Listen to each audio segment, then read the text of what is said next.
Assalamualaikum warahmatullahi wabarakatuh. Nama saya Nurul Faiza Siregar dari Pendidikan Biologi UIN Sunan Gunung Jati Bandung. Di sini saya akan mengutarakan ataupun menjelaskan materi tentang teori evolusi. Teori evolusi itu muncul sudah lama atau sudah jauh hari pada zaman Yunani kuno.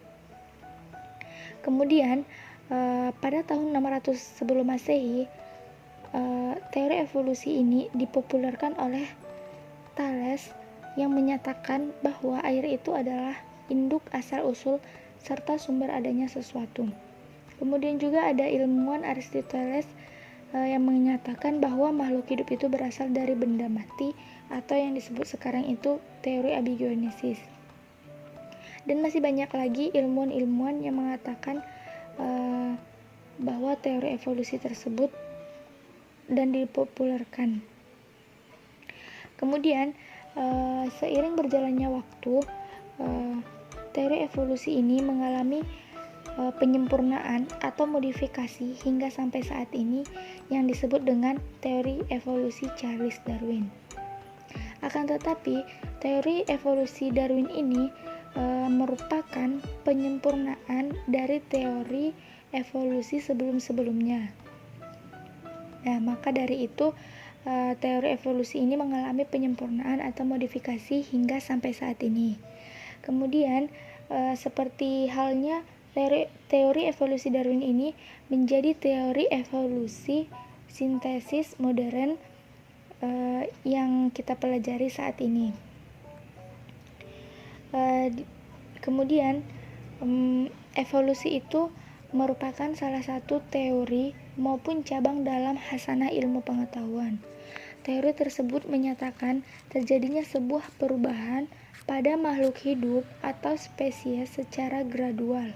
Gradual ini diartikan sebagai perlahan-lahan, bertahap-tahap, berangsur-angsur.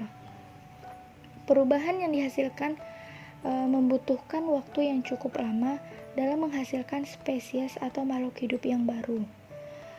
Teori evolusi ini menjadi sebuah teori yang terkenal ketika dipopulerkan oleh seorang ilmuwan Inggris yang bernama Charles Darwin pada tahun 1809 sampai 1882.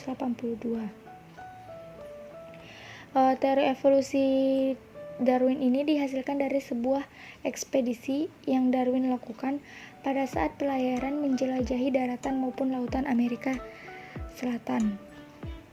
Kemudian konsep dasar teori evolusi itu ada 3 penemu atau ahli yang mengatakan pendapat mereka. Sebelumnya itu kita masuk dulu pengertian evolusi tersebut. Pengertian evolusi itu sendiri adalah perubahan pada makhluk hidup dalam waktu yang lama dari generasi ke generasi. Konsep dasarnya kita mulai dari ilmuwan Charles Darwin. Ilmuwan Charles Darwin ini mengatakan evolusi terjadi karena seleksi alam. Seleksi alam yang dimaksud Charles Darwin ini adalah alam itu berseleksi dan makhluk hidup alam itu berseleksi dan maksud berseleksi ini di mana makhluk hidup ini yang bertahan, yang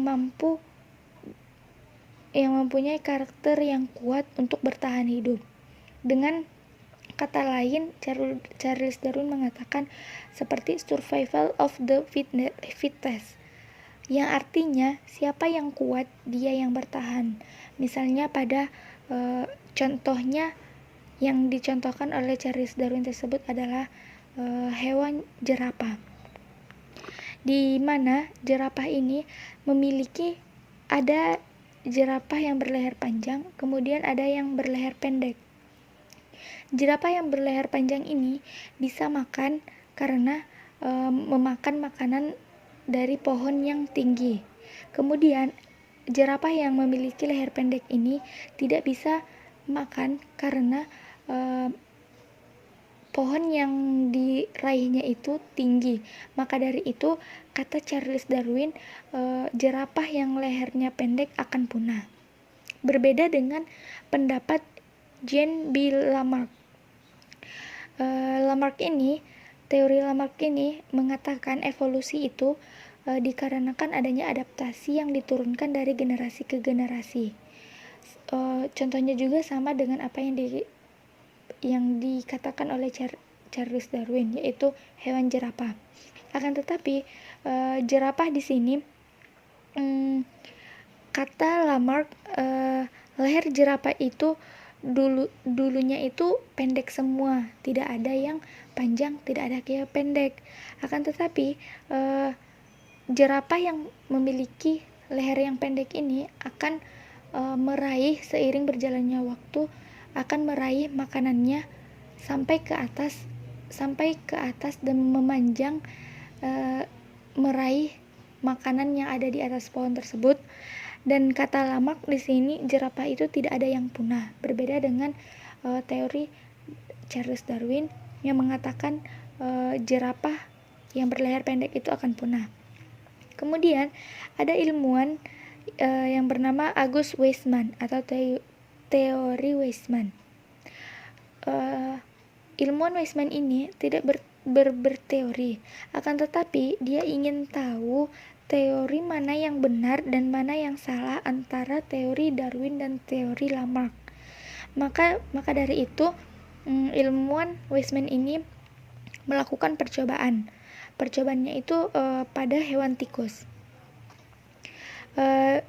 Tikus tersebut yang awalnya ekornya panjang, maka dia akan memotong ekornya tersebut, kemudian dikawinkan dengan ekor yang dengan tikus yang ekornya juga dipotong. Kemudian dia kawinkan, kemudian memiliki anak, akan tetapi anaknya itu ekornya itu utuh dan tidak terpotong. Dia melakukan percobaan ini sampai 21 kali, akan tetapi anak yang dihasilkan antara perkawinan tikus yang dipotong ekornya dan tikus yang dikawinkan yang dipotong ekornya juga, hasilnya anaknya adalah memiliki ekor yang utuh. Maka dari itu Weismann menyimpulkan bahwa adaptasi tidak diturunkan, dan ilmuwan Weismann ini mendukung teori Darwin, yaitu yang leher pendek itu akan punah. Kemudian di sini membahas tentang evolusi itu, apakah ilmuwan Charles Darwin ini mengatakan bahwa manusia itu berasal dari kera. Menurut saya, menurut informasi yang saya baca, yang saya dengarkan, Darwin itu tidak pernah mengatakan bahwa manusia itu berasal dari kera. Kenapa begitu? Dalam bukunya yang pertama itu, yang berjudul The Origin of Species itu, ada buku keduanya yang berjudul The Descent of Man and Selection in Relation to Sex. Darwin itu mengatakan bahwa nenek moyang manusia memiliki kemiripan dengan nenek moyang kera. Nah, digarisbawahi kata kemiripan. Kemudian banyak orang yang mengatakan kenapa memiliki kemiripan dengan nenek moyang kera. Dan Darwin pun mengatakan bahwa ada bukti, yaitu fosil-fosil yang dia temukan pada saat itu, yang dikemukakannya pada bukunya yang berjudul buku pertama The Origin of Species. Nah, banyak orang yang mendengar sekilas, membaca sekilas, dan mengatakan bahwa Darwin itu mengatakan nenek moyang manusia itu adalah kera. Maka dari itu Darwin itu sebenarnya tidak pernah mengatakan bahwa manusia berasal dari kera, akan tetapi memiliki kemiripan dengan nenek moyang kera.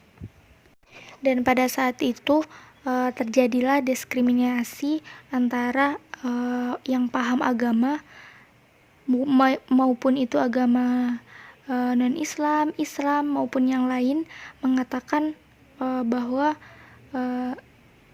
teori evolusi Darwin ini yang mengatakan nenek moyang manusia itu adalah kera. Dari situlah muncul penyimpangan-penyimpangan. Nah, hingga saat ini belum ditemukan fosil yang menunjukkan adanya organisme yang memiliki kemiripan dengan manusia. Fosil-fosil kera tersebut yang disebut sebagai the missing link atau rantai yang hilang. Dan ini adalah sepemahaman saya. Jika ada yang salah mohon dibenarkan. Terima kasih telah mendengarkannya. Wassalamualaikum warahmatullahi wabarakatuh. Saya undur diri. Terima kasih.